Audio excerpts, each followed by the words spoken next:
Panginoon, bigyan mo ng peace ang isip ko. Panginoon, maraming salamat sa bagong araw na ito.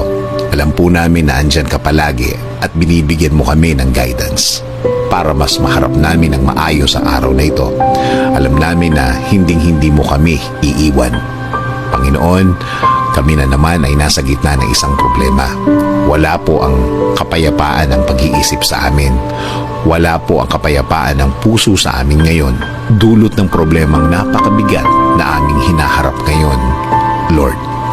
Lumalapit kami sa inyo, Lord, para ibigay at isuko ang lahat ng aming nasa balikat ngayon at lahat ng aming nasa isip.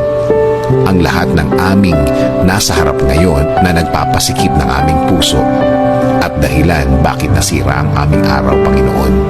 Alam namin, Lord, na alam mo ang mga problema namin ito. Alam namin na andyan ka mula noong nag-umpisa ang aming mga problema. At alam namin na nakikita mo ang lahat ng ito. We will submit, Lord. Alam namin na tinutulungan mo na kami kahit ang mga bagay na hindi namin nakikita. Alam namin na ang mga problemang yun ay inaayos mo na binibigyan mo na ito ng solusyon. Na sinimulan mo na ayusin ang lahat. Na sinisimulan mo na nalagyan ng solusyon ang mga bagay na ito. At kami ay patuloy na magtitiwala at kakapit sa inyo. Dahil alam namin na magiging okay ang lahat. Huhugot kami ng lakas sa inyo dahil alam namin na yun ang dapat, na ito'y bahagi ng inyong pag-aalaga at pagmamahal sa amin. Dahil alam namin na mahal mo kami at kahit kailan hindi kami kailangan mag-alala. Kesa isipin namin ang mga problemang ito, i-remind mo kami kung gaano kaganda ang araw na ito, na ito'y puno ng pag-asa at maraming pwedeng i-enjoy sa mga oras na dadating. Alam namin na sa pagtitiwalang ito, kami ay mapapahinga sa mga araw na kami ay pagod. Pagod dahil kami mismo ang gumagawa ng solusyon sa aming mga problema. Now, we will learn to trust you more.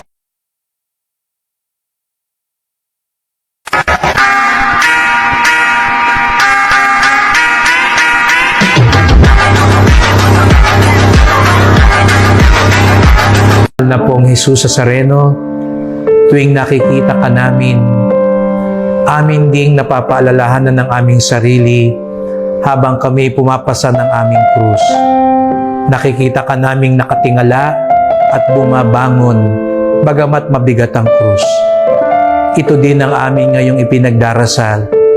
Katulad mo, kami rin patuloy na magtiwala sa Ama at bumabangon, hindi nawawalan ng lakas at pag-asa, bagamat maraming pinapasan sa buhay. Tulungan niyo po kami upang mahanap namin ang sapat na lakas, makabangon, makapagpatuloy sa buhay upang magampanan ng aming misyon. Ito'y aming hiling sa iyong matamis at makapangyarihang pangalan. Amen. Sa ngalan ng Ama, ng Anak, at ng Espiritu Santo.